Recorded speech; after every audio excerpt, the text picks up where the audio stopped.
మనకు అప్పుడప్పుడు ఫేస్ పైన, ఫింగర్స్ పైన, టోస్ పైన చిన్న చిన్న గ్రోత్స్ లాంటివి కనిపిస్తూ ఉంటాయి. అవి టైంతో పాటు నెమ్మదిగా సైజ్ పెరగడము, దాని చుట్టూతా చిన్న చిన్న పిల్లల్ని పెరగడం మనం చూస్తూ ఉంటాము. సో ఇవి మనకి కామన్గా పుల్పిర్లు అని చెప్పేసి మిస్కన్సెప్షన్ అవుతుంది. కొన్ని వరకు ఇవి ఇన్ఫెక్షన్స్ ఉంటాయన్నమాట. సో స్పెషలీ ఇవి ఇన్ఫెక్షన్స్ ఉన్నప్పుడు వాటిని రిమూవ్ చేసినప్పుడు కొద్దిగా బ్లీడ్ కూడా ఎక్కువ అవుతూ ఉంటుంది. అందుకని ఇలాంటి గ్రోత్స్ని రిమూవ్ చేయించుకునేటప్పుడు మీరు సలూన్స్ లేదంటే పార్లర్స్ని చూస్ చేసుకోకండి. ఫస్ట్ థింగ్ డిస్ఇన్ఫెక్షన్ అనేది చాలా important. Second thing depth of removal అనేది చాలా ఇంపార్టెంట్. తరచూ ఇవి డీప్గా రిమూవ్ చేస్తున్నప్పుడు స్కార్స్ అనేవి వదిలే ఛాన్సెస్ ఉంటుంది. సో ఏ బాడీ పార్ట్ పైన ఎలాంటి లీజన్ని ఎంత డెప్త్ వరకు రిమూవ్ చేయాలి అనే నాలెడ్జ్ ఓన్లీ డర్మటాలజిస్ట్కి ఉంటూ ఉంటుంది. అందుకనేసి సలూన్స్లో సింపుల్ ట్రీట్మెంటే కదా, తక్కువ కాస్ట్కి చేస్తున్నారు అని చెప్పేసి ఇవి రిమూవ్ చేసుకోవడం అనేది చేయకూడదు. సో మనం దీన్ని తరచూ కూడా ఆర్ఎఫ్ లేదంటే లేజర్ ట్రీట్మెంట్ ద్వారా రిమూవ్ చేస్తాము. లోకల్ నంబింగ్ క్రీమ్ అప్లికేషన్ చేస్తాం కాబట్టి చాలా వరకు పెయిన్ ఉండదు. బిగ్గర్ గ్రోత్స్ లేదంటే మోల్స్కి ఏంటంటే ఇంజెక్షనల్ అనెస్థీషియా చేయాలి. అది చేసే ముందు మీరు ఇంతకుముందు అనెస్థీషియా తీసుకున్నారా లేదా, లేదంటే మీకు ఈ అనెస్థీషియా రిలేటెడ్ సైడ్ ఎఫెక్ట్స్ ఏమైనా రావచ్చా అనేది మేము జడ్జ్ చేస్తాము. వేరే ఇంకా బిగ్గర్ లీజన్స్కి అయితే ఎక్కువ అనెస్థీషియా ఇన్ఫిల్ట్రేట్ చేయాలి లేదంటే జనరల్ కింద చేయాలి అనుకున్నప్పుడు వేరే పారామీటర్స్ కూడా, వేరే బ్లడ్ టెస్ట్ కూడా తీసుకోవాల్సిన అవసరం ఉంటుంది. ఈ ప్రాసెస్ ద్వారా రిమూవ్ చేసే లీజన్స్ అన్నిటిని మనం సిస్ట్స్ లేదంటే గ్రోత్స్ కింద కేటగరైజ్ చేసుకుంటాము.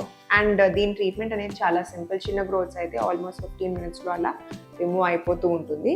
కొన్నిసార్లు దీంట్లో 3 డిఫరెంట్ వేరియేషన్స్ ఉండొచ్చు. ఒకటి ఇన్ఫెక్టివ్ వేరియంట్ ఉన్నప్పుడు దాన్ని వెరోకా అని పిలుస్తాము, పయోజెనిక్ గ్రాన్యులోమా అని పిలుస్తాము. ఇది కూడా దీనిలానే కనిపిస్తుంది, but there is a slight difference. దీంట్లో ఇన్ఫెక్షన్ ఉండదు కానీ బ్లీడ్ చాలా అవుతూ ఉంటుంది. వీటి రెండిట్లో కూడా రిమూవ్ చేసిన తర్వాత గ్రో బ్యాక్ అయ్యే ఛాన్సెస్ ఉంటాయి. దట్స్ బికాస్ ఆఫ్ ఆ లీజన్ టెండెన్సీ వల్ల అది గ్రో బ్యాక్ అయ్యే ఛాన్స్ ఉంటుంది కాబట్టి దాన్ని కొద్దిగా డెప్త్ వరకు రిమూవ్ చేయాల్సి ఉంటుంది.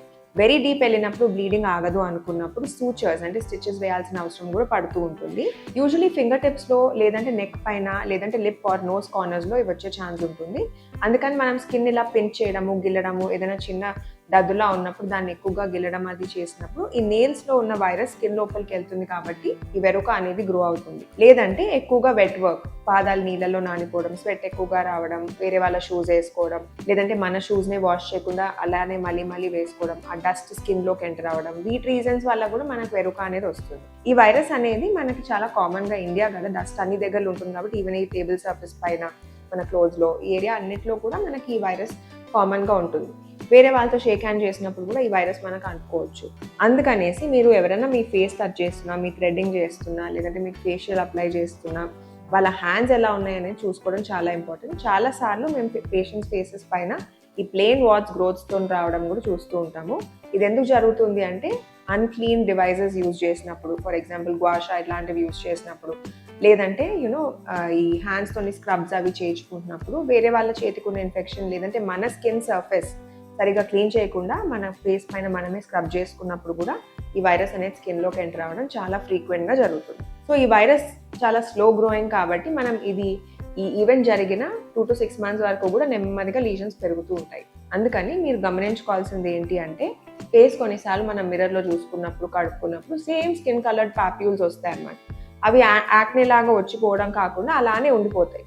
సో అవి స్కిన్ కలర్లో ఫ్లాట్ టాప్లో ఉంటాయి కాబట్టి కొద్దిగా షైనింగ్ లేదంటే వైటిష్ కలర్ కూడా రావచ్చు. వాటిని మనం వెరుకా ప్లేన్ అంటాం.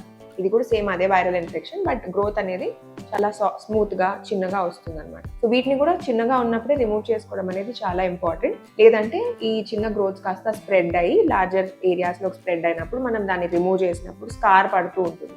అందుకని ఇలాంటి చిన్నవి మీరు గమనించండి. మీరు కూడా ఇలాంటి గ్రోత్స్ ఏమైనా చూసుకొని ఉంటే కింద గ్రోత్ అని కమెంట్ చేయండి. నేను దానికి మీకు కంప్లీట్ డీటెయిల్ టెక్స్ట్ డిఎం చేస్తాను. నేను మీ డాక్టర్ మోనికా కేతా, డర్మటాలజిస్ట్ని. మీకు ఇలాంటి complicated skin related and hair related ప్రాబ్లమ్స్ని బ్రేక్ డౌన్ చేస్తూ ఉంటాను.